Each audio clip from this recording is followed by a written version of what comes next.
sahabat, berjumpa lagi dengan saya Bella Akbar di channel Aceh TV 1. Kali ini saya akan mencari batang brotowali untuk obat. Ya, untuk segala obat. Ayo ikuti perjalanan.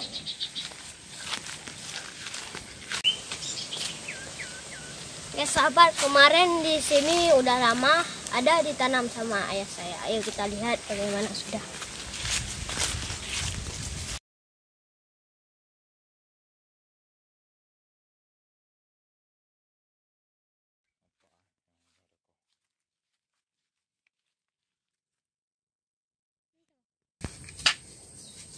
Sahabat, inilah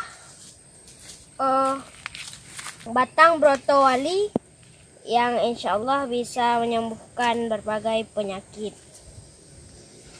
Jadi kita akan tanam dan kita akan ambil sedikit untuk jadikan obat.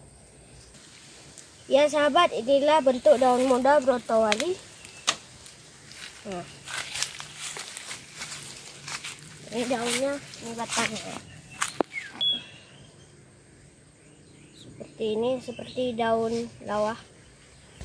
Untuk khasiatnya nanti saya tuliskan di deskripsi. Ya sahabat, cukup sekian video kali ini dan sampai jumpa dengan saya di video selanjutnya.